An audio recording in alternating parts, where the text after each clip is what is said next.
कहते हैं शिव आज शिव भगवान शंकर भगवान शिव आज अजय ब्रह्मा जी शिव आज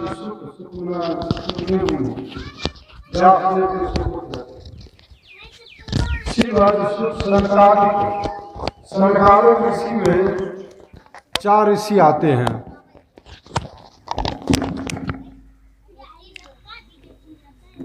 सनक, सनंदन, सनातन, सनत कुमार। अरे बच्चा सबको नीचे फेंको, भेजो। बैठना तो यहाँ बैठो।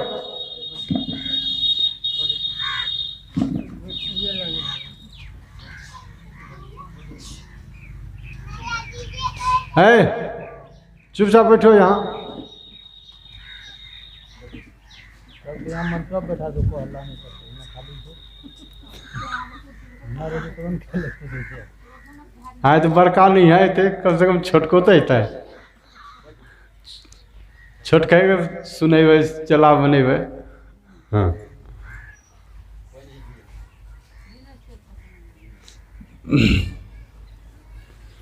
तो वही कहते सनकादिक ऋषि यानी 4 ऋषि सनक, सनंदन, सनातन और सनत कुमार।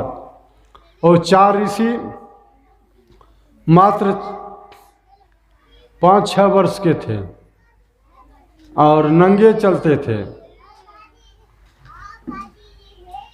और चारों भाई थे। और कहते हैं एक भाई कहीं पर मंच लगा के बैठ जाते थे, 3 भाई सुनते थे, श्रोता बनते थे, एक भाई वक्ता और सत्संग प्रारंभ, चारों भाई में। फिर कहीं दूसरे जगह जाते थे, दूसरे भाई मंच पर बैठ जाते थे, वक्ता बन जाते थे और 3 भाई इधर श्रोता। इस तरह से इसी तरह से सत्संग करते रहते थे। और नारद बाबा तो जानबे करते हैं, घर घर झगड़ा लगाने वाले कहते हैं उसके बारे में। सत्य बात यहाँ इस घर में भी बोल देते थे, उस घर में भी बोल देते थे, तो झगड़ा भी हो जाता था। तो इस तरह से शिव अज सुख सनकादिक नारद जे मुनि ब्रह्म विचार विशारद। कहते जो भी ब्रह्म विचार में विशारद है, जो भी इस ज्ञान में प्रवीण है, ब्रह्म ज्ञान में, सबकर मत खगनायक यहा करिय राम पद पंकज नेहा। सबका यही मत है, एक ही मत है, सबका एक ही मत है। जो भी ब्रह्म विशारद हैं सबका एक ही मत है कि करिय राम पद पंकज नेहा, किसी तरह राम के चरणों में प्रेम करें। करिय राम पद पंकज सेवा, राम के चरणों में प्रेम करें। अब यहाँ पर राम कहने का मतलब कौन?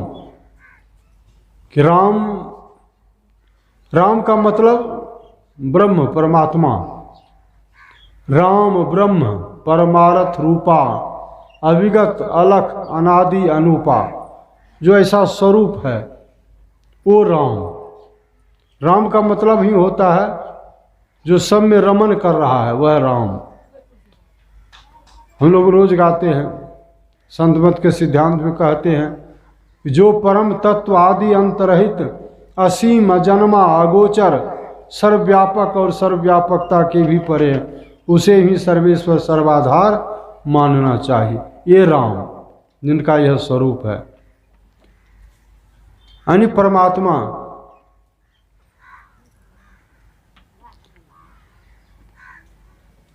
तो परमात्मा का कहते जब तक उनके चरणों में प्रेम नहीं करेंगे तो हम लोगों का कल्याण नहीं है।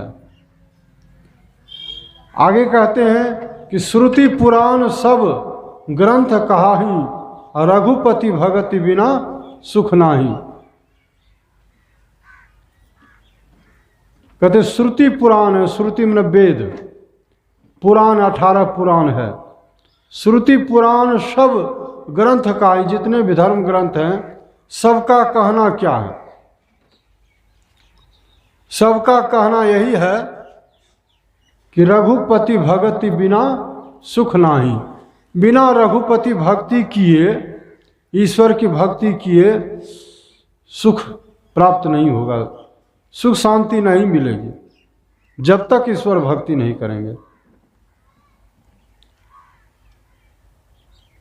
बाहर में कितनों नाक रगड़ के मर जाइए, कुछ भी जमा कर लीजिए, पद प्रतिष्ठा वैभव धन संपत्ति जमीन जायदाद बैंक बैलेंस कुछ भी कर लीजिए, लेकिन सुख शांति नहीं मिलेगी।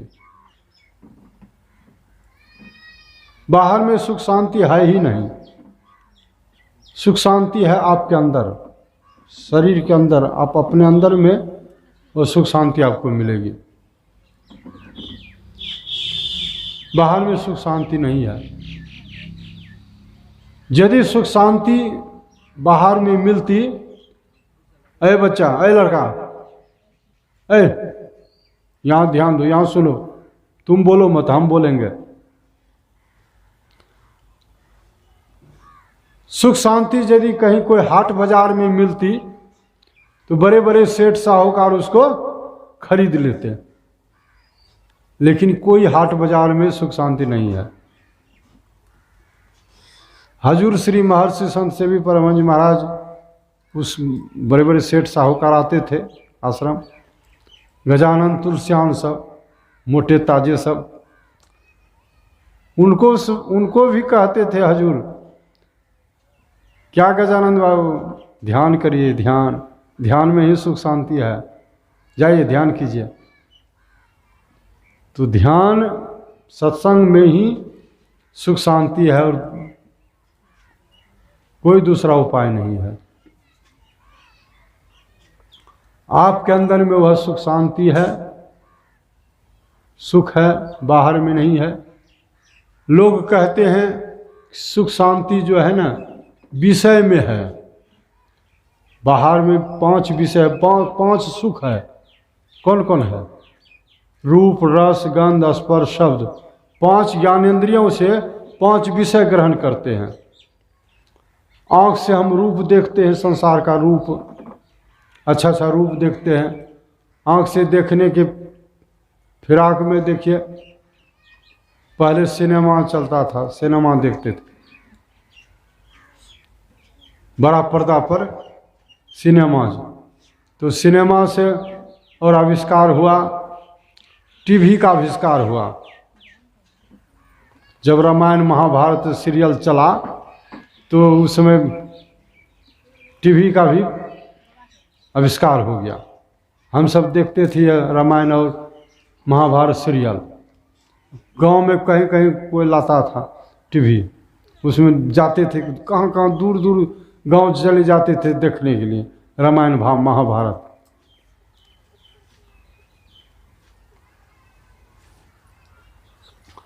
तो वह टीवी से और नीचे आजकल तो अब मोबाइल निकल गया है, मोबाइल में सब कुछ देने लगा है।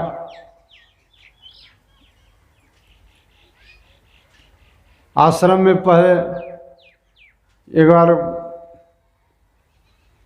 VC अथी होता है वो CD देखने के लिए, और उसमें टीवी भी था, वह मैंने मंगाया महाभारत देखने के लिए। तो आचार्य श्री महर्षि हरिनंदन परमहंस महाराज कहने लगे कि आश्रम में टीवी देखना ठीक नहीं है, टीवी हटाओ। हम क्या, एक दिन उनका सेवक सब जो है ना सत्संग मंदिर के ऊपर चढ़ा दिया, हमारे रूम आया, कहते टीवी हटाओ। कह के बाबा टीवी नहीं छिके, CD देख लिया, छिके महाभारत सब रामायण सब देख लिया, ले ली, तो कुछ नहीं बोले। हटाओ उसको। लेकिन अब तो टीवी के आश्रम में अब तो सबके हाथ हाथ मोबाइल है, टीवी दे रहा है, अब हटाइए न, कितना को हटाते हैं। तो मोबाइल चल गया 4G वाला। इसमें रूप को देखने के लिए कितना लोग पैसा खर्चा करता है, मनोरंजन करता है, इसी में कहता है कि सुख है, इसी में दिन रात लगे रहता है। रूप रस रसा स्वादन, जी के स्वाद के कारण से क्या क्या नहीं खा रहा है, स्वाद लेने के लिए, स्वाद के सुख के लिए, स्वाद लेने में सुख मिलता है, यही सुख है। यह कौन सुख है? विषय सुख है, इंद्रिय सुख है। रूप रस गंध, नाक से जो गंध ग्रहण करते हैं, इसके लिए तेल फुलेल पाउडर वोडर कितना क्या सेंट उंट निकल गया है। एक बार जो है ना, गुरु निवास में हम सब भोजन आदि गुरु निवास में सफाई करते थे, सेवा करते थे, सत्संग भी होता था गुरु निवास, पहले वाले गुरु निवास आप देखे होंगे, जो पुराने सत्संग जानते देखे हैं उसके नक्शा, बहुत सुंदर था, छोटा ही ऐसा था, तो अब टूट गया है, सिर्फ गुरु महाराज का रूम बचा है, इन्हें भगरत बा का इधर हजूर श्री का, और सब बरामदा सब चौका उका सब टूट गया, नया बन गया है बाहर से। तो उसी गुरु निवास में सत्संग होता था, तो सत्संग होता था तो सत्संग गुरु निवास में ही होता था। इधर एक बरामदा था, पुरुष बैठते थे, बाबा सब बैठते थे, आगे भगरत बाबा, हरिनंदन बाबा, प्रमोद बाबा आगे सब बैठते थे, और उधर हजूर श्री भी बैठते थे, महर्षि संत सेवी परमहंस महाराज अपने बरामदे पर, और इधर उसके नीचे में महिला खटाल था, माता बहन सब आती थी, बैठती थी, सत्संग होता था। एक दिन सत्संग प्रारंभ हुआ, पूज्य भगीरथ बाबा सत्संग प्रारंभ किए, स्तुति विनती, हजूर भगीरथ बाबा ही स्तुति विनती करते थे, तो प्रारंभ हुआ, प्रारंभ किए, हम भी बैठे, और उस महिला खटाल में ठीक भगीरथ बाबा जहाँ बैठे थे, गुरु महाराज के आगे ही इधर महिला खटाल में एक नई नवेली दुल्हन श्रृंगार पुटार करके, पाउडर उडर लगा के, तेल फुलेल क्या क्या आ करके बैठ गई। अब बैठ गई तो फिर हम सबको रहा नहीं गया, वह तो पाउडर लगा के आई थी सुगंध के लिए, लेकिन हम लोग को लगता था दम घुट जाएगा, दुर्गंध लगता था। भगीरथ बाबा को रहा नहीं गया, भगीरथ बाबा हमको इशारा करते, उसको भगाओ, महिला को भगाओ। तब हम लोगों के माता जी आप बाहर में बैठिए, बाहर जाना पड़ा उसे। अब देखिए सुगंध, गंध जो ग्रहण करते हैं नाक से, लोगों को अच्छा लगता है, लेकिन हम सबको अच्छा नहीं लगता। इसके भी फेर में लगे हुए हैं लोग, सुख मिलता है कहते हैं, रूप रस गंध स्पर्श, स्पर्श सुख, त्वचा से स्पर्श सुख मिलता है, इसमें स्त्री सुख भी आता है। और अंत में है शब्द, शब्द ग्रहण करते हैं, रेडियो टीवी सिनेमा जो भी देखते हैं तो उससे भी सुख मिलता है, गाना बजाना भजन उजन जो भी। यह 5 विषय है संसार में, 5 विषय का सुख 5 ज्ञानेंद्रियों से हम भोगते हैं, इसी में सुख कहते सुख है। लेकिन गुरु महाराज कहते हैं इसमें सुख नहीं है, इसमें सुख नहीं है। तन सुख है, मन सुख है, इंद्रिय सुख है, और सब दुख है, सब दुख है। तजिदे विषय दुखदाई भ्रम खाई हो भाई, इसमें आप सुख मानते हैं या सुख नहीं है, इसमें भ्रम है ये आपका कि इसमें सुख है, विषय में सुख नहीं है, भ्रम है। इसको त्याग दीजिए, विषय सुख को त्याग दीजिए। हो छोड़ी दिए ने कथी ला भी उ समय पूरा लगी जाए छे, छोड़ दीजिए।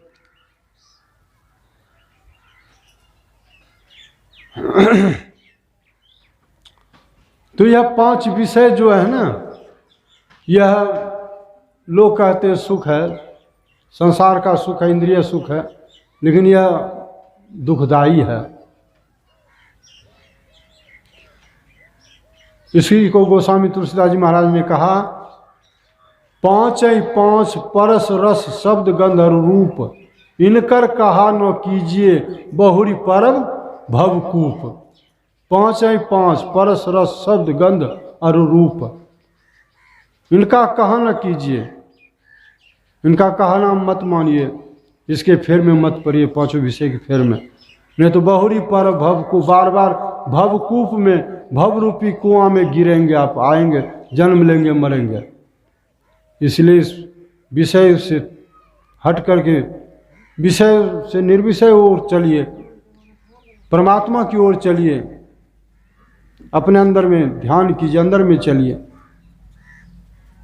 तो इस तरह से कहते हैं, लोग कहते हैं विषय में सुख है, लेकिन विषय में सुख नहीं है। जो आप विषय में सुख भोग रहे हैं वह अब विषय का सुख नहीं है, वह आपका ही निज सुख है, क्षणिक सुख है, आपका ही सुख है।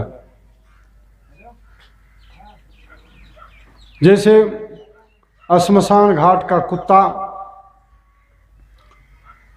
सूखी हड्डी को चबा रहा है, बार बार ठोकर मारता है कि कुछ निकले, उसमें कुछ मांस या खून निकले, हम खाएंगे, उसको पिएंगे, लेकिन उसमें तो सूखी हड्डी है, उसमें क्या निकलेगा।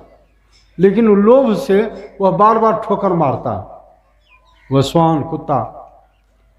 लेकिन बार बार जो ठोकर मारता है तो उसके मुंह में चोट लग जाती है, दांत में चोट लग जाती है, तो उसी के दांत से खून निकलने लग जाता है। अब वह चूसने लग जाता है, तो उसको लगता है वो अब जो है ना, वो हड्डी से खून निकलने लगा, मजा आने लगा उसको। लेकिन जरा सा बताइए, वह खून हड्डी में था, हड्डी का निकल रहा है, उसी का खून है, उसको मजा आने लगा। और उसी तरह से हम सब कहते हैं कि सुख जो है ना, विषय में सुख है, लेकिन वह विषय का सुख नहीं है, आपका सुख है।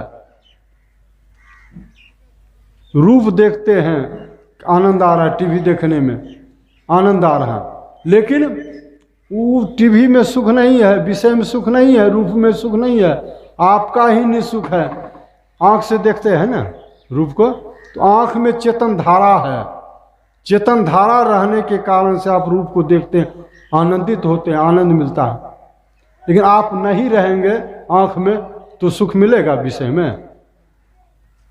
यह जीव जब निकल जाता है शरीर से तो मुर्दा हो जाता है। आँख रहने पर भी आँख नहीं देखती है, कान रहने पर भी कान नहीं सुनता है, मुंह रहने पर भी बोलता नहीं है, मुर्दा हो जाता है। तो आप हैं आँख में, कान में, नाक में, जिह्वा में, तब ना इंद्रियां काम कर रही है, चेतन धारा है तब। अब देखिए, लाइन चला गया, माइक बंद, बिजली बंद, बल्ब बुझ गया, तो यह क्या कैसे हुआ? मूल क्या है? बिजली न है। बिजली चली गई, बल्ब बुझा गया, माइक बंद हो गया, मूल में क्या बिजली है। उसी तरह इंद्रियों में मूल क्या है? चेतन धारा है। उसी कारण से इंद्रियां काम करती है, नहीं तो बेकार निश्चेष्ट हो जाती है। तो वह जो विषय में आप सुख जो खोज रहे हैं, विषय का सुख नहीं, आपका चेतन धारा का सुख है, चेतन में सुख है, आपका निसुख है। इसलिए अपने आप की तहकीकात कर लीजिए, देखिए सुख ही सुख है, अपने को खोज लीजिए, सुख मिलेगा आपको। विषय से अलग कर लीजिए अपने को, अपने आप की पहचान कीजिए, सुख मिलेगा आपको। तो अपने आप की पहचान कैसे करेंगे? तो भक्ति करेंगे तब ना, विषय से अपने को हटाएंगे तब ना। विषय में लगे रहेंगे तो फिर कभी वह आत्म सुख नहीं मिलेगा। चिर सुख, शाश्वत सुख, नित्य सुख वह नहीं मिलने वाला है। इसलिए इसके लिए आपको विषय से हटना पड़ेगा, योग करना पड़ेगा, भोग से हटना पड़ेगा, से हटना पड़ेगा, योग करना पड़ेगा। और कितनों भोग भोगिए संसार में, दिन रात भोगिए, क्या कभी तृप्त हो सकते हैं, अघा सकते हैं? आज बहुत अच्छा भोजन कर लिए, पेट भर गया, अब नहीं चाहिए, लेकिन यह फिर पचेगा, पच जाएगा, सिट्ठी बन के निकल जाएगा, तब फिर भूख लग जाएगी, फिर भोजन चाहिए। तो कहाँ क्या अघाए? आज खूब टीवी देख लिए, क्या कल नहीं देखेंगे? कल भी देखेंगे। कभी अघा नहीं सकते, कभी तृप्त नहीं हो सकते हैं। इस विषय सुख में कभी तृप्त नहीं हो सकते। तृप्तिदायक सुख नहीं है, आपको नहीं मिलेगा।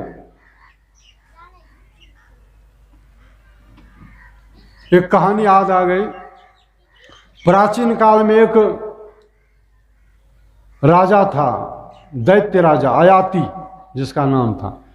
वह आयाति चक्रवर्ती सम्राट था और राजा को बहुत सी रानियां होती है, 100 रानी।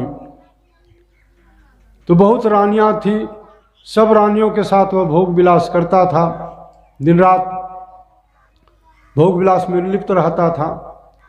लेकिन भोग विलास करते करते वह बूढ़ा हो गया और शरीर अब काम नहीं करने लगा, लेकिन इच्छा उसकी खत्म नहीं हुई, और भोगने की इच्छा रह ही गई, और भोगा, लेकिन मन काम नहीं करता था, तन काम नहीं करता था। मन तो बूढ़ा हो गया, तन तो बूढ़ा हो गया, लेकिन मन बूढ़ा नहीं हुआ उसका, और भोगना चाहता था, लेकिन तन काम नहीं करता था।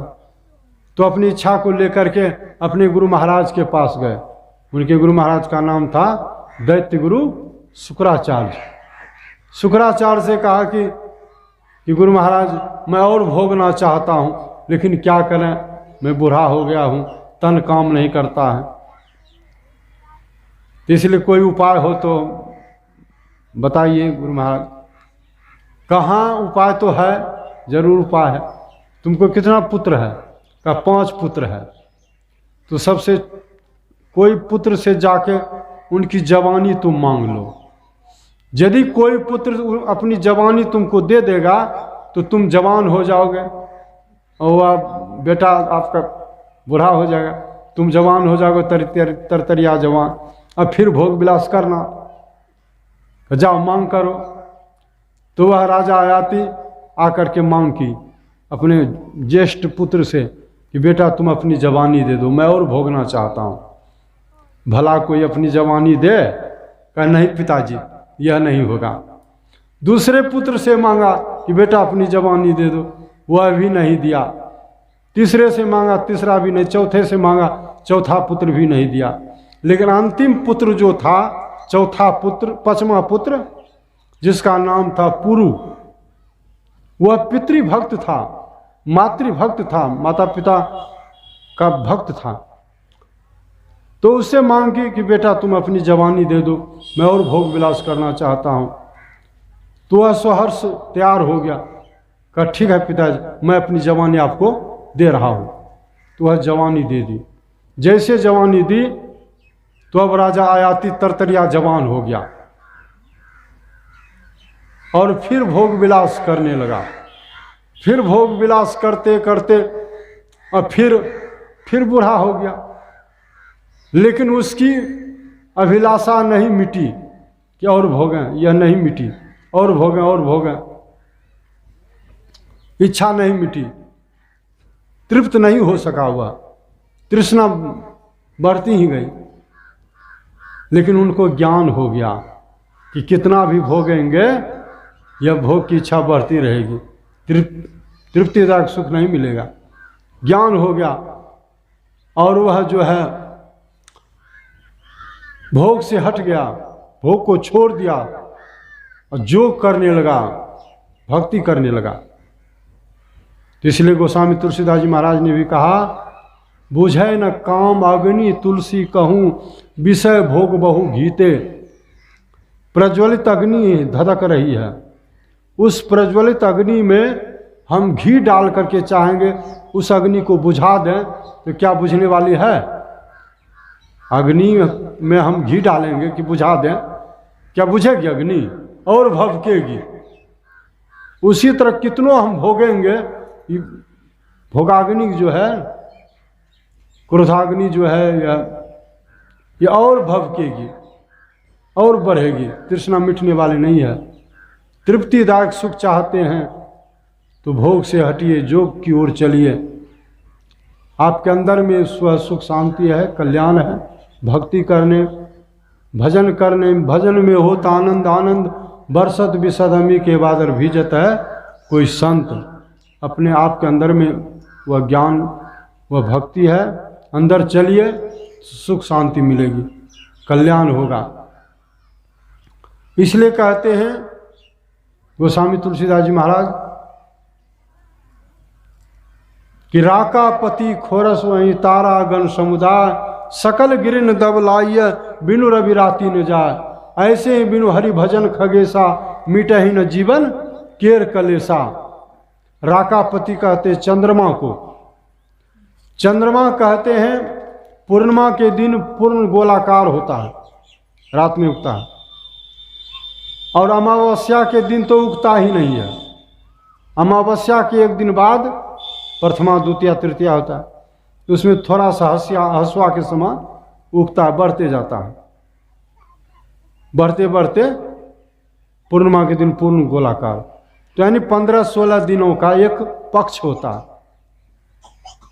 तो कहते 16 कलाओं से चंद्रमा जो है दिन में एक ही बार रात में उग जाए, सारे के सारे तारे उग जाएं, और जितना जंगल पहाड़ है, पहाड़ उस जंगल में आग लगा दी जाए, और आधुनिक काल के जितने भी प्रकाश के यंत्र हैं उसको भी जला दिया जाए। आजकल क्रिकेट खेला जाता है, दिन में तो खेलवे करता है, रात में भी खेलता है ना। रात में कैसे खेल लेता? इतना प्रकाश किया जाता है, इतना प्रकाश किया जाता है, आसानी से खेल लेता है, दिने ऐसा हो जाता है।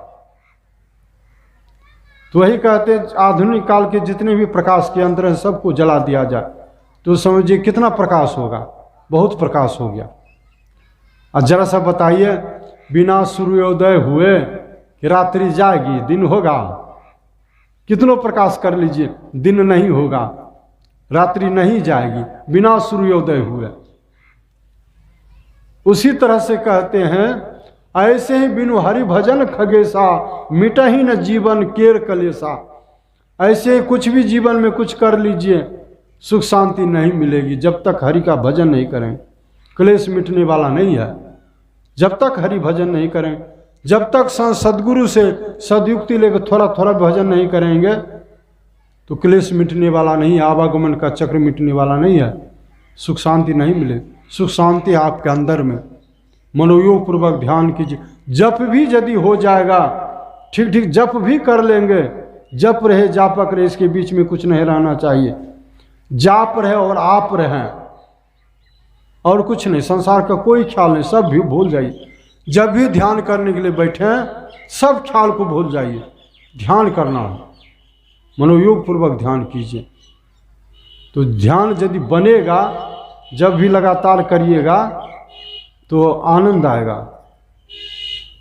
वह सुख विषय में सुख नहीं मिलता जो सुख भजन में है, आंतरिक भजन में। इसलिए मनोयोग पूर्वक ध्यान करें, खूब बैठें, आसन दृढ़, आहार दृढ़, भजन नेम दृढ़ हो तो प्राणी पावे कछु, नहीं तो रहे विषय रस मोह।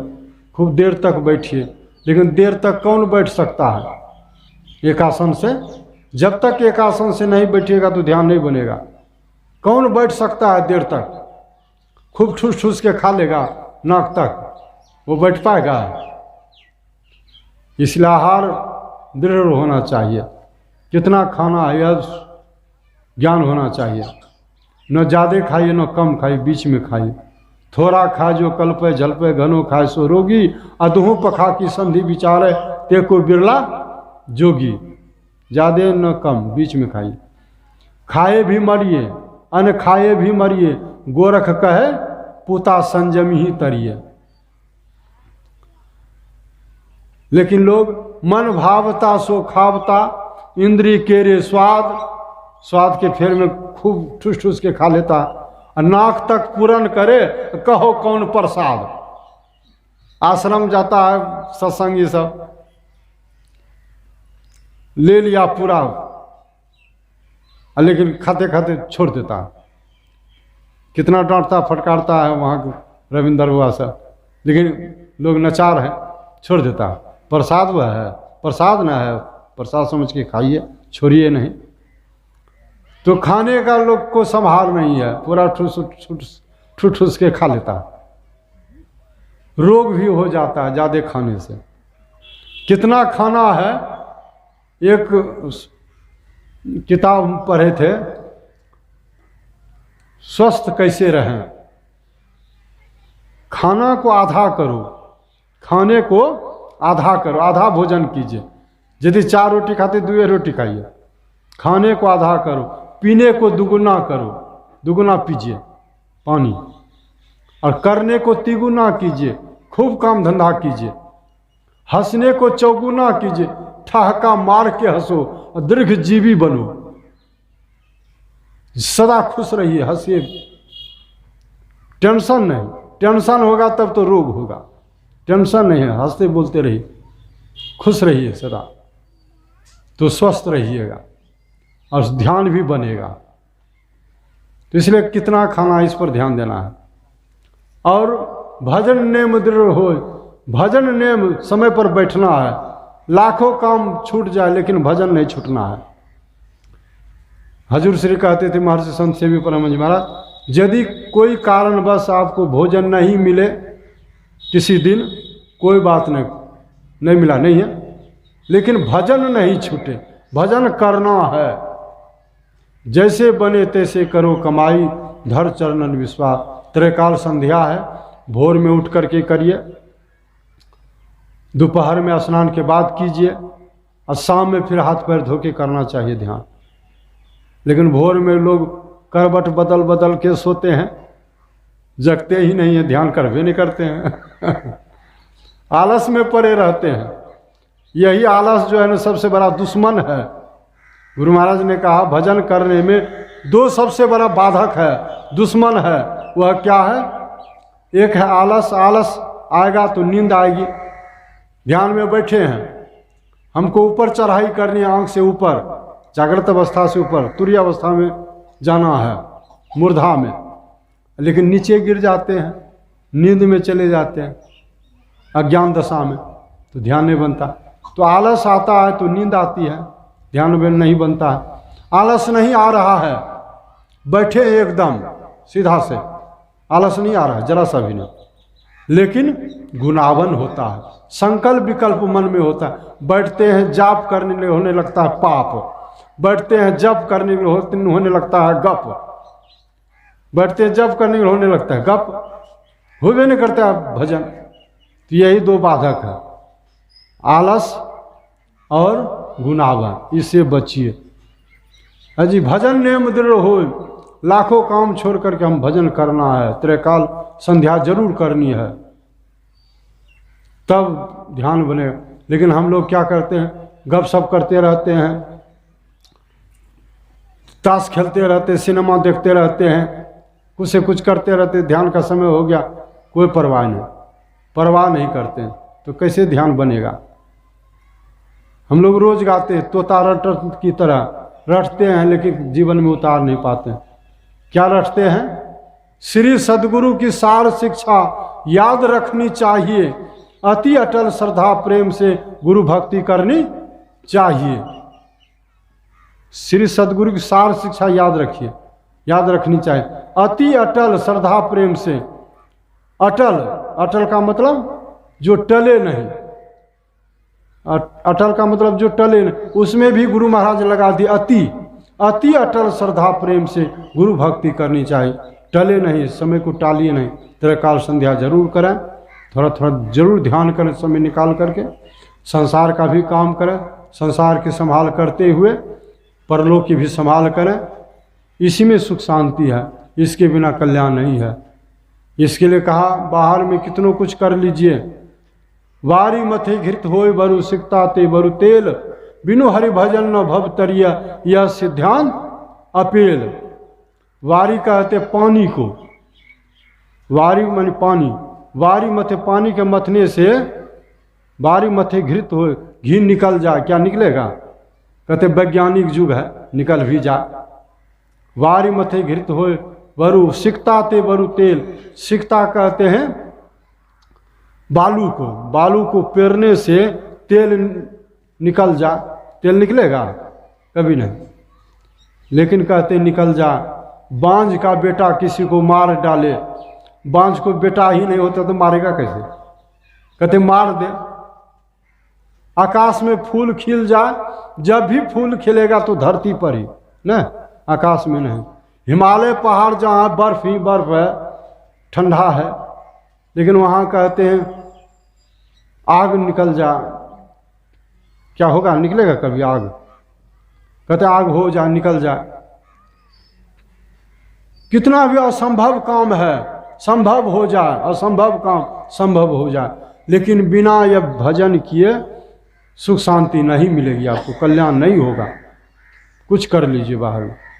इसलिए हम लोगों को नित्य नियमित रूप से भजन भेद लेकर के भजन करना है, इसी में सुख शांति है। तो यही जो है, यही विषय जो अभी बना रामचरितमानस से, यही आप लोगों को सेवा में कहा। कहने के लिए तो बहुत सी बातें हैं। हरि अनंत हरि कथा अनंता, गुरु गुण अमित अमित को जाना, और संक्षेप ही सब करत बखाना। हम लोगों को भी जाना है अपने आश्रम, यही कह के आप लोगों की सेवा की है। और मैं यह जो सत्संग हुआ, चार सत्र यह सत्संग हुआ ना, कल सुबह से ही प्रारंभ है। कल सुबह हुआ, दोपहर हुआ, आज भी सुबह हुआ और दोपहर हुआ, यानी 4 टाइम हो गया, यानी जिला वार्षिक हो गया। तो कम सत्संग नहीं हुआ। हमको तो कहा कि एक दिन सत्संग होगा 21 तारीख को सुबह शाम, 22 तारीख को छुट्टी, लेकिन यहाँ तो 21-22 दोनों दिन हो गया, 4 टाइम हो गया सत्संग, बहुत सत्संग हो गया। तो बहुत अच्छा हुआ। तो सत्संग जो कराए हैं तो पुण्यवान हैं, वो श्रद्धा के पात्र हैं। मैं गुरु महाराज से प्रार्थना करता हूँ इसी तरह सत्संग करवाते रहे, दिन दुनिया रात चौगुनी तरक्की करे, खुशहाल रहे। और ये जिनके नाम पर यह सत्संग हुआ, वह नन्हा बच्चा जो है, छोटा छोटा बालक, उसका मुंडन संस्कार हुआ, उनके नाम पर सत्संग भी हुआ। सबसे मंगलदायक यह सत्संग है, तो उसका मंगल हो, कल्याण हो। तो इसी आप लोगों का भी कल्याण हो। आप लोग आए, सत्संग सुनाए हम लोग आप लोगों को, तो सत्संग जग सफल हुआ, सबका कल्याण हो। इसी कल्याण के साथ मैं अपने प्रवचन विराम देता हूँ। बोलिए प्रेम से श्री सद्गुरु महाराज की जय।